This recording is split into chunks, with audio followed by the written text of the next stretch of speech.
ang district pastor dito noon, 1 week ang fellowship, kaya na-proban ko rin yan. From Kakbayan ako dati, isa din akong elder ng Kakbayan, kaya nakapunta rin ako sa inyo at 1 week din kami roon. No? So, okay po. Iyan ang papanahon, ma'am.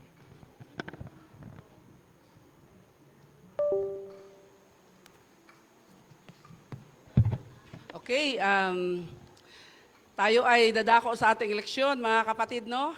So, nakita niyo siguro diyan na mayroon tayong naka-PowerPoint tayo. Okay, ang ating lesson ngayon, mga kapatid, ay tungkol sa ang tunay na Josue. Ang ating talatang sa uluhin ay makikita sa unang Korinto, chapter 10, verse 11. Pero bago ta magpadayon, tanan akong gina-request nga para sa ato ang pag-ampo. Igsuon, pwedeng ikaw ang manguna sa ato ang pag-ampo.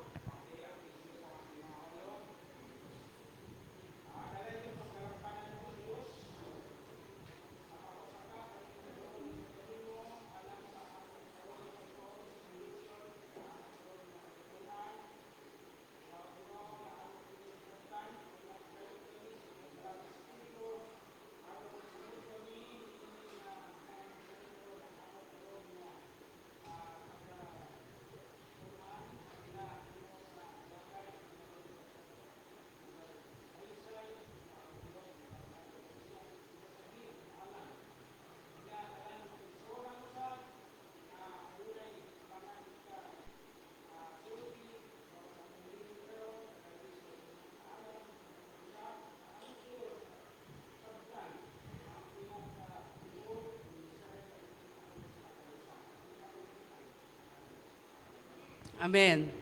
Okay. Kinsay nakabalo or nakatuon sa ato ang leksyon karon, mga igsuon? Sino ang nakapag-aral ng lesson natin? Okay, so pare-parehas di ta ani.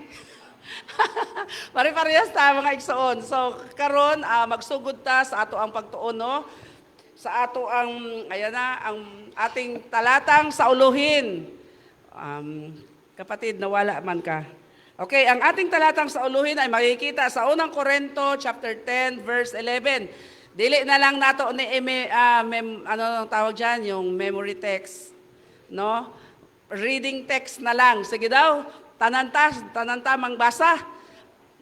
Ang mga bagay ang mga bagay na ito ay nangyari sa kanila bilang halimbawa at nasulat bilang parangal sa atin na dinatnan ng katapusan ng mga panahon. So, mauni ang ato ang talatang sa uluhin nga matagpuan sa unang Korinto chapter 10 verse 11. Na ang mga bagay na ito ay mangyayari na bilang halimbawa. So, hindi daw ibig sabihin, ang iba kasi ay nagre-rely na lang sa New Testament, no? Sa Biblia, parang hindi na nila pinag-aaralan ang Old Testament. Kaya lang, paano natin masusundan ang kwento ng Biblia kung doon na lang tayo kaagad sa New Testament? Kaya mapalad pa rin tayo ngayon, mga kapatid, na tayo ay binabalikan natin ang mga kwento kung saan talaga tayo nagmula, kung saan si Jesus nagmula, at paano tayo naging Kristiyano sa panahon ngayon. Tama po ba? Kaya napakaswerte natin, mga kapatid, na tayo ay nag-aaral ng leksyon natin at pinag-aaralan natin ang mga kwento ng mga nakaraang panahon. Hindi ibig sabihin na istorya na dugay na kaayo na istorya pa na sa karaang panahon, sa karaang Biblia o Old Testament. Human na ang istorya nato karon, si Kristo na nga mauna ang gihigugmata, nagpakamatay sa cross at tayo ay ililigtas. Niligtas na, kaya lahat tayo ay ligtas na. Dinisregard na ang mga nakaraang kwento. Parang gustong kalimutan na lang na wala ng 10 utos, 2 utos na lang, mga kapatid. Marami tayong mga kapatid natin sa labas na gano'n na lang ang kanilang pangangaral. Kaya tayo ay mga Adventist, kailangan natin ay mag-aral talaga tayo mga kapatid. Pag-aralan natin kung ano ang kwento ng mga nakaraan para atin itong maintindihan. Na ang sabi nga, ang mga bagay na ito ay nangyari sa kanila bilang halimbawa at nasulat bilang pangaral sa ating dinatnan sa katapusan ng mga panahon.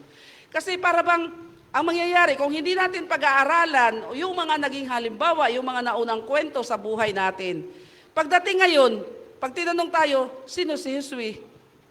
Sino si Moises? Ano ang naging kwento? Ano ang naging kagaya? Paano nagkaroon ng David? Kung hindi natin pagbabalikan ang kwento ng mga taong ito. Kaya mapalad tayo na lagi nating kinikwento, lagi nating pinapaalaala yung mga nangyaring mga kwento. Nakaraang mga lesson ay ating napag-aralan ang kwento ni Moses, kung paano sila nakatawid sa ilog sa Red Sea, nakatawid sa ilog, at ganun din napag-aralan natin ang kwento rin ni Josue na tumawid din sila sa ilog ng Jordan.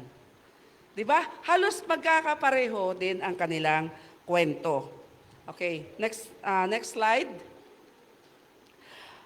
Ang sabi nga dito ay mababasa natin ang buhay ni Josue na tinukoy sa Pentecost.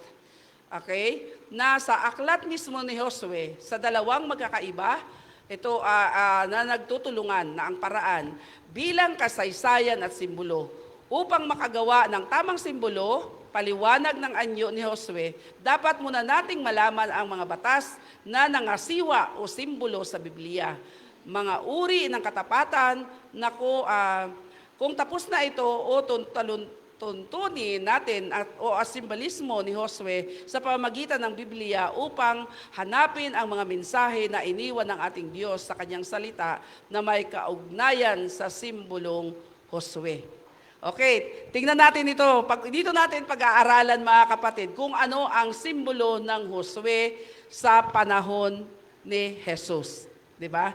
So ano ang tipilohiya?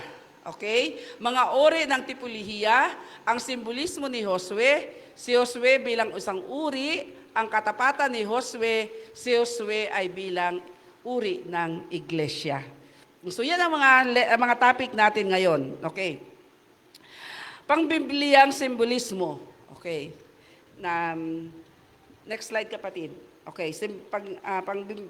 Ano ang tipolohiya? Okay. Sabi nga sa unang Korinto 10:11, ang mga bagay na ito nga'y nangyari sa kanila na pinakahalimbawa at pawang nangasulat sa pagpapaalaala sa atin na mga dinatnang mga katapusan ng ating panahon.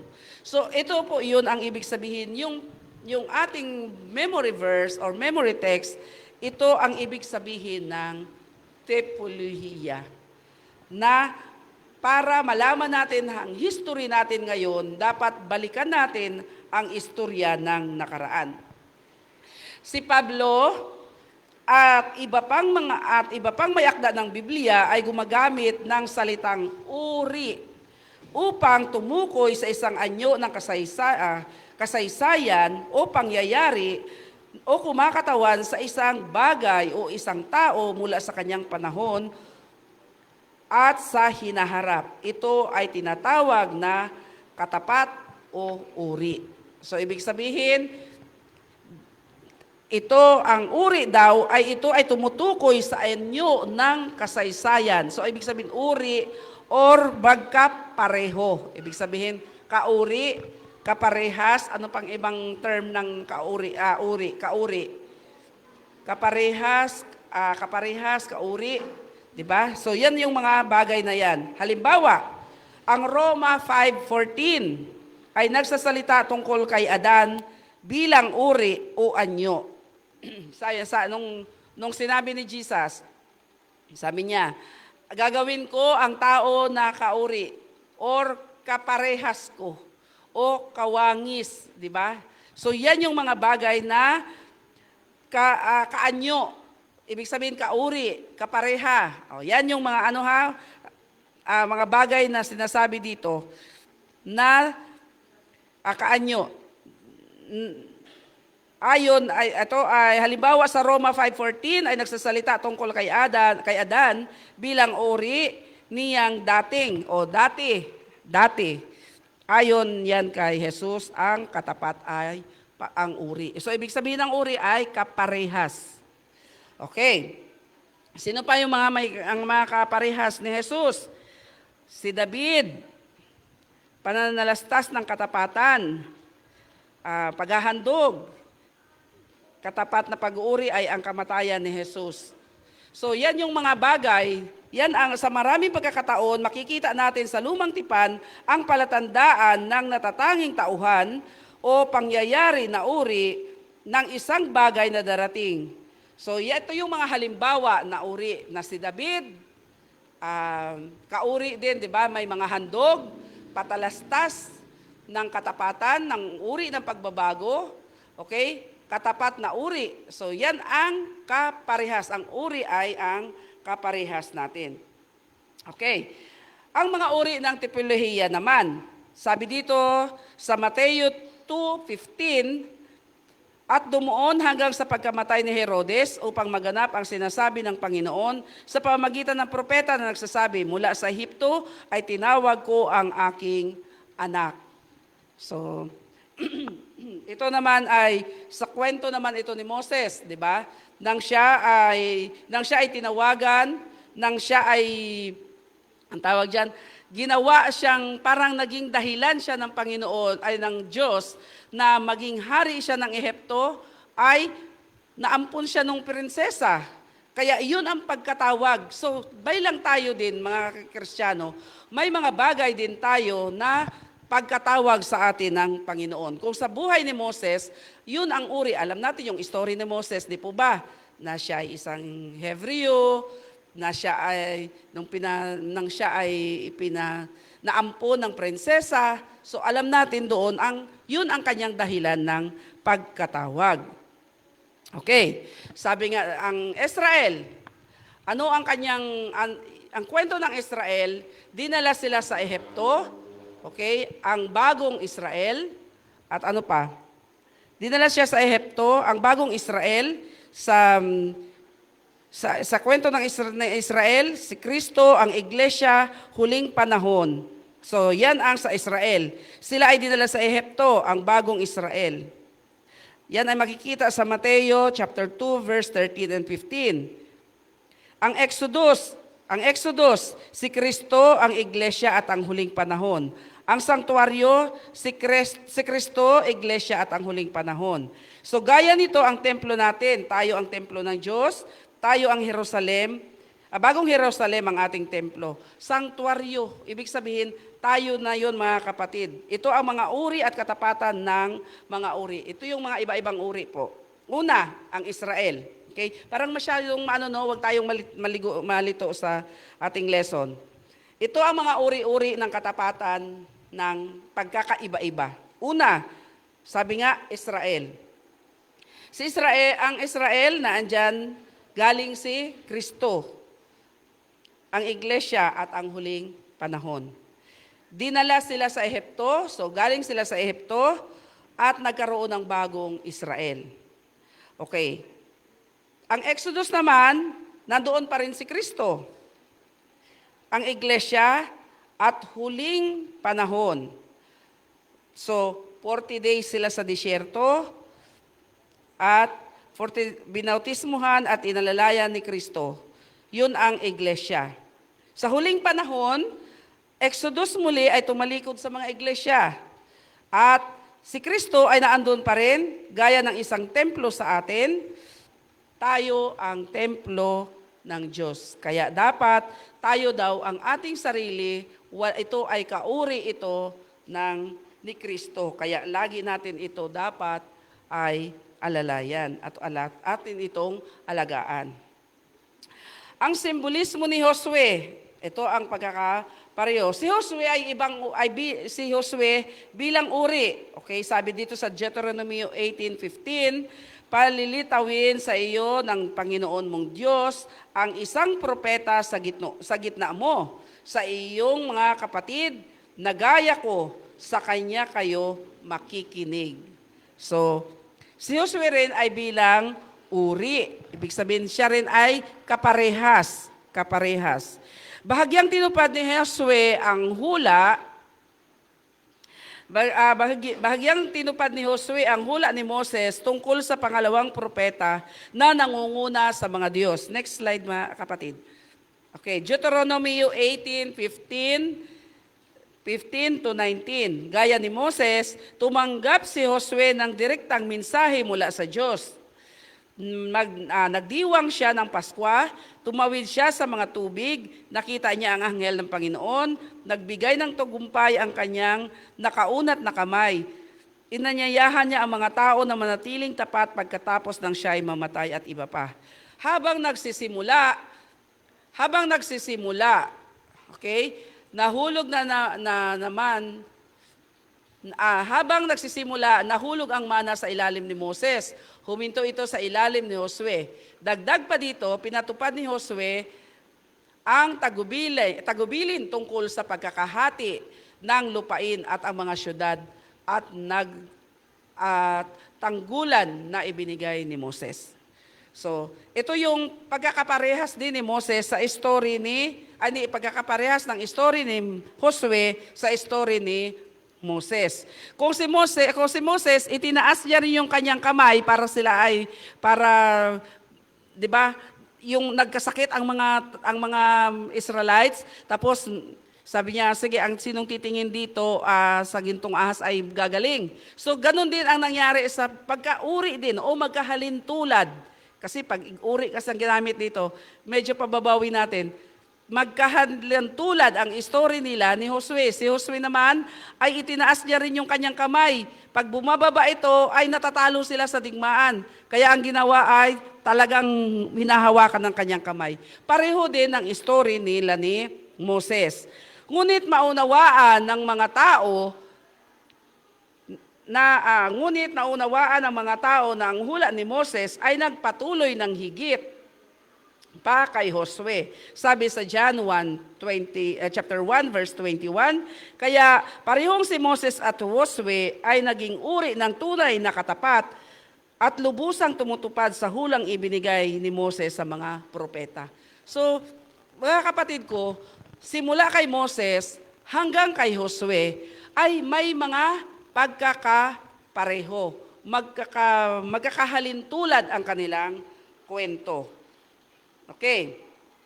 Ang katapat na uri ni Josue, sabi dito sa Isaiah 49:8, ganito ang sabi ng Panginoon, sa kalugod-lugod na panahon ay sinagot kita, at sa araw ng pagligtas ay tinulungan kita, at aking iingatan ka, at ibibigay kita na pakikipagtipan sa bayan upang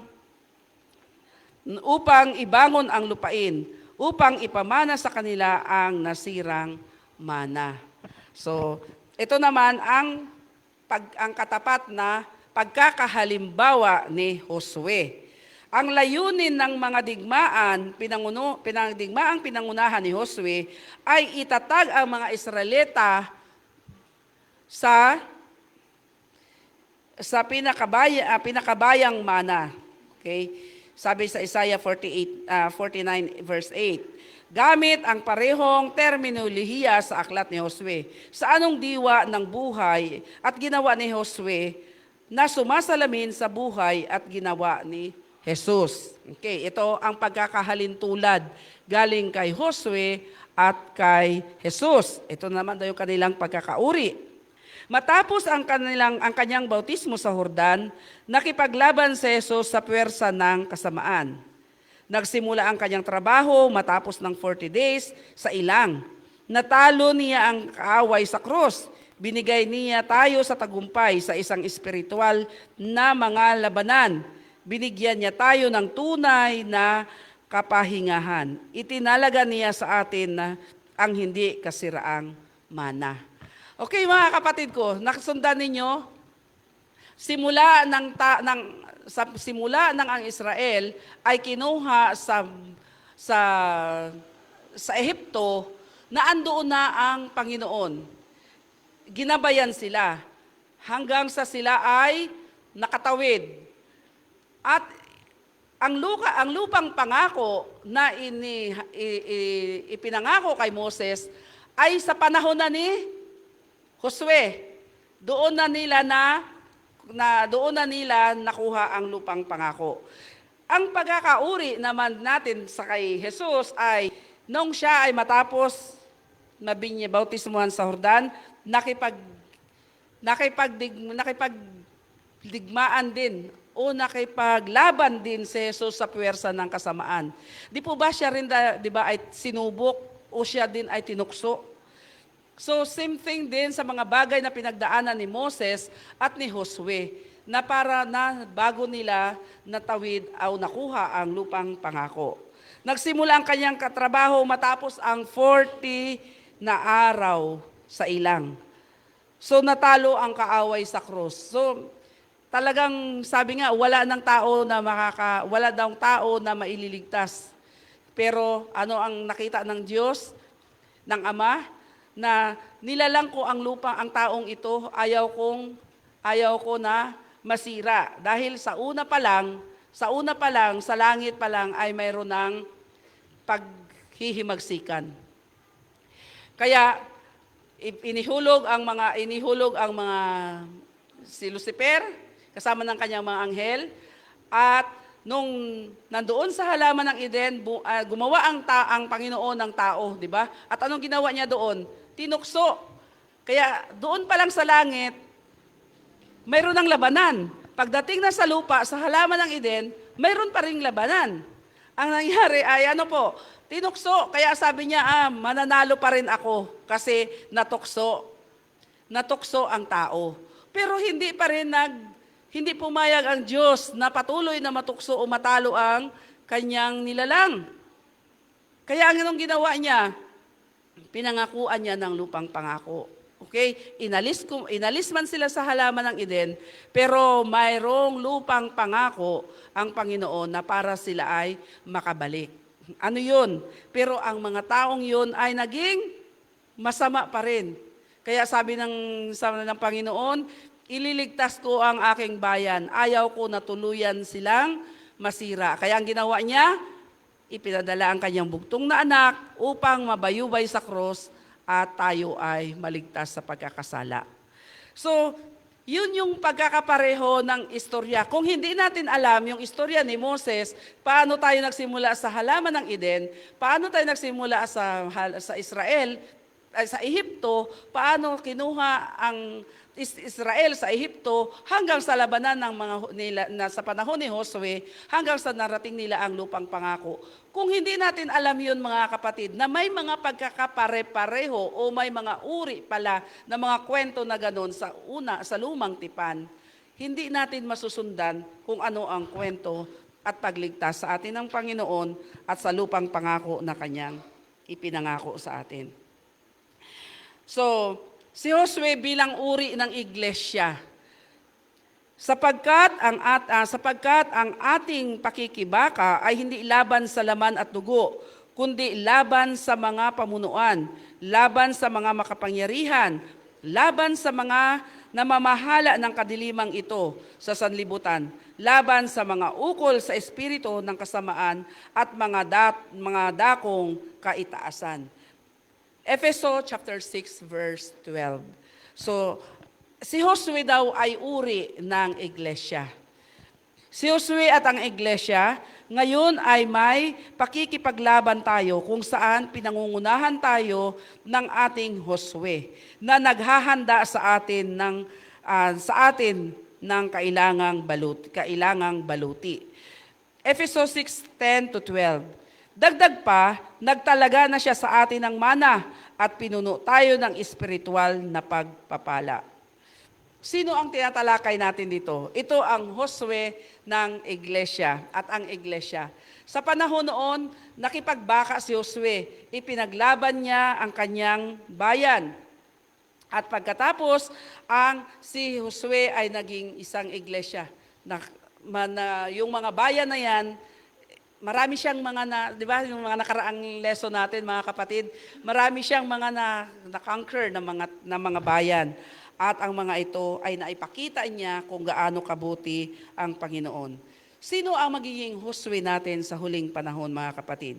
Ngunit ang kumpletong katuparan sa tipolohiya na Josue ay ang huling at ay sa huli pa.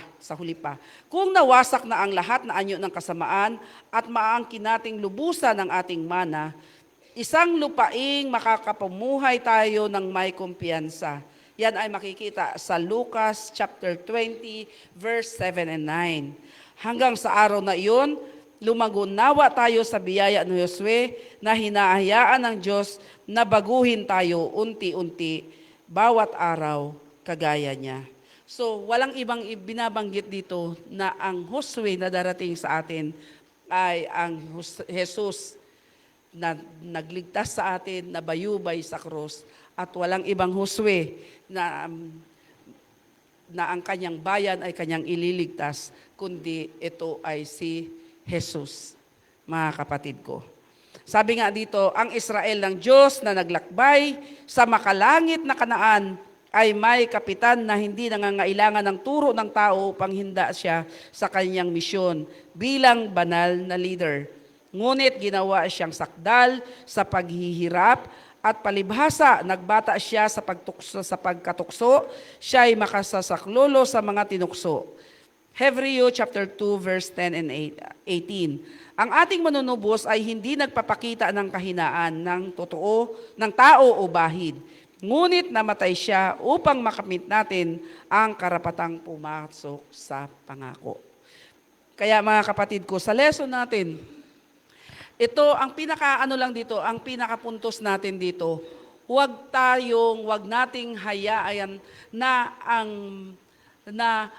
ang kwento noong mga nauna sa atin, ang kwento sa Eden, ang kwento sa ilang, ang kwento ni Josue at iba pang mga propeta, alalahanin natin at lagi natin yung isipin na ang mga bagay na iyon ay walang pagkakaiba sa darating nating Jesus.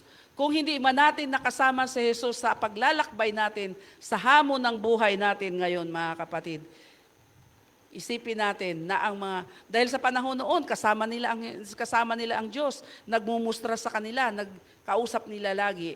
Pero ngayon, mga kapatid, tayo ay iniligtas ng Diyos. Ipinakita niya, ibinigay niya sa atin ang kanyang anak upang iligtas niya tayo para itong mana o itong buhay na walang hanggan o itong lupain na pinapangarap ng lahat. Lahat, mga kapatid, lahat ay nangangarap ng langit o yung bagong bayan na ibibigay sa atin ng Diyos. Yung kanyang lupang pangako, yan po, walang iba na ang Josue noon ay mayroon tayong Jesus sa panahon natin ngayon. Kaya mga kapatid ko, kung sino man ang gustong magdagdag sa ating lesson, ay pwede po magsusog. Kapatid, ito yung microphone. Sino po ang gustong magdagdag? Mayroon pa tayong 5 minuto para sa ating lesson. Ang tunay na Josue. Ang tunay na Josue ay walang iba kundi ang ating Jesus na kasama natin ngayon. Kung noon si Josue sa panahon niya ay kasama nila, si Moses, may leader talaga silang nangunguna, at direct ang pag-utos sa ating Panginoon, sa ating Diyos. Ngayon naman, ang kasama natin ay ang tunay din na Josue natin ay si Jesus. Okay? Mayroon pa po bang gustong magdagdag? Kung wala po ay... Okay. Mayroon, mga kapatid? Okay, gusto ko lang dagdagan. Susuglan ko. Alam niyo, mga kapatid, ang paglalakbay sa bayan ng Diyos ay talagang masalimuot. Dumaan ng napakaraming pagsubok. At alam ba ninyo na napakarami na ang mga bayan ng Diyos mula sa panahon pa ng unang Israel maraming mga leader na inilagay ng Diyos. Hanggang ngayon, napakarami ang mga believer na nahiwalay. Marami ang mga mananampalataya na nagiging martyr din, na nagpatutuo o nagpatunay hanggang sa panahon na ng ating mga apostol, ng mga disipulo ng ating Panginoong Hesus, na pinatutunayan ni Apostol Pablo, ni Apostol Pedro, pinatutunayan nila na ang Mesiyas, na ang ating Panginoong Hesus ay siyang tagapagligtas. So, hindi na natin yan ikalingid sa ating mga kaalaman, mga kapatid, sapagkat ang kwento tulad ng nabanggit ng ating nagtatalakay, yung kwento mula sa lumang tipan ay atin po itong nasubaybayan. Kasi binabasa naman natin ang buong Biblia, no? Kaya ang mga Seventh-day Adventist, sa totoo lang, ang mga Seventh-day Adventist ay dapat sa kapanahonan ngayon ay matibay na. Dapat matibay na. Dapat na nawala na yung mga ugali na katulad ng mga nangunguna nung pinamumunahan ni Moses ang bayang Israel na namumuna doon sa kay Moses na leadership. Lipas na yun sila. Doon pa lang nakikita na natin na sa bawat pagkakataon o sa bawat panahon, ang iglesia hanggang ngayon ay mayroong tagapagpuna. Mayroong hindi susunod sa mga pampatakaran o mga gawain ng iglesia. Hanggang ngayon yan, mga kapatid. Kasi yan din ang ginagamit ng dyablo para ang iglesia ay mawasak. Pero hindi talaga pahintulutan ng Diyos. Kasi sila ang aalisin mula sa iglesyang ito, mga kapatid. Kung hindi sila titigil sa kanilang ugali na ginagamit ni Taning, sila ang aalisin ng Diyos mula sa iglesyang ito, mga kapatid. Kaya, atinding siyasatin ang ating mga sarili. Atinding titignan, i-evaluate din natin ang ating mga sarili na nitong huling mga araw, tayo ba ay makabilang doon sa bayan ng Diyos na naglalakbay patungong langit na Kanaan, no? Kasi ang ating lakbayin ngayon ay langit na Kanaan. Ang atin bang paglalakbay na ito ay sure na makakarating tayo sa langit na Kanaan? Kasi kung hindi tayo makakarating doon sa langit na bayan, ang habang panahon ng ating buhay sa mundong ito ginugugol natin, pero hindi pala tayo makakarating, napakasayang, katulad sa mga unang Israel. Nakatawid na sila sa Red Sea. Pero anong nangyari? Hindi sila nakatawid sa lupang Kanaan. Panahon ni Josue, nakatawid ni sila sa Jordan. Pero mayroon pa ring mga tagapagpuna. Mayroon pa ring mga nagpapagamit sa kaaway. Alam nyo, maramdaman din natin kung tayo ginagamit ng kaaway.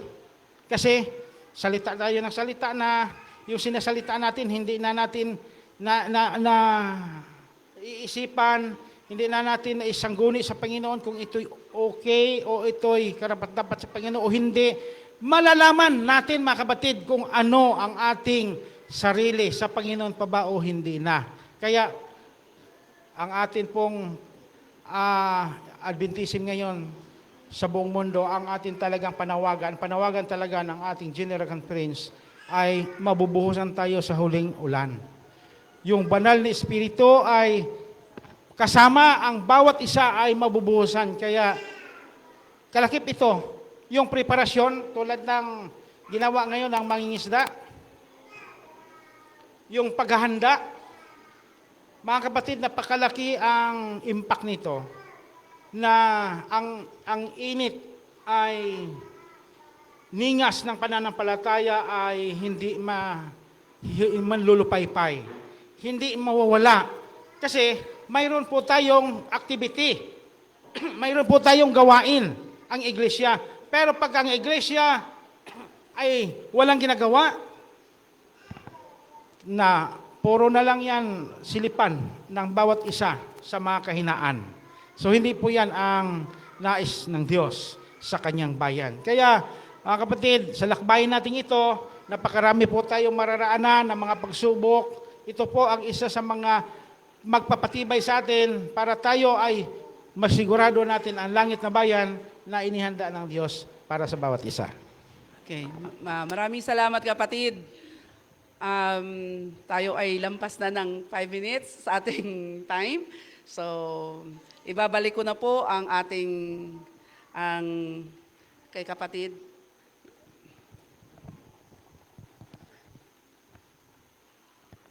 So maraming salamat mga kapatid. Bago po tayo magtapos, tayong lahat muli ay tumayo para sa ating panalangin sa pagsasara ng ating lesson.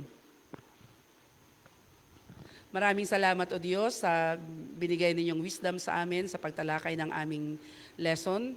Maraming salamat Panginoon sa mga natutunan namin na ang pagkakauri ninyo sa kila Moses, sa buhay ni Moses at sa buhay ni Josue, na kayo ang aming Diyos na lagi naming sinasamba at dinadakila.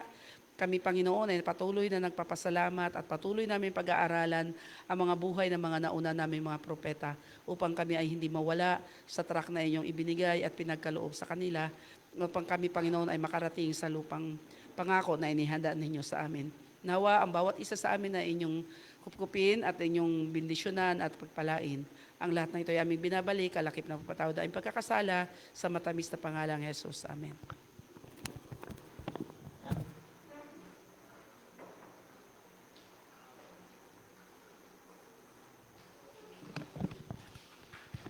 For our closing song, let us all stand and let's sing, He Leadeth Me.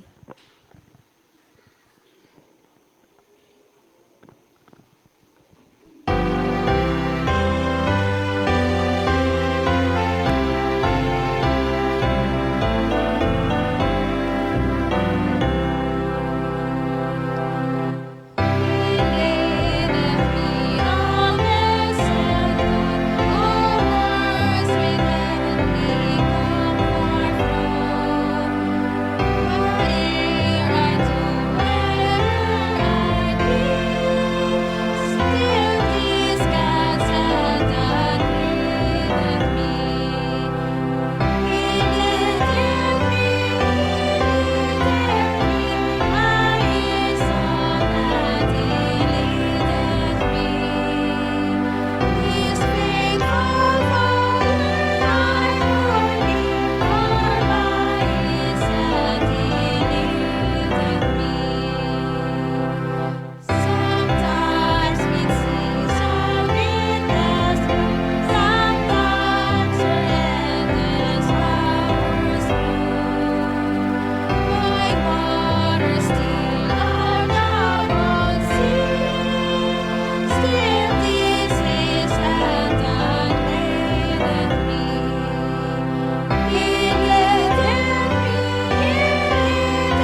Bagay tayo po ay manalangin sa atin pong sara sa lesson natin.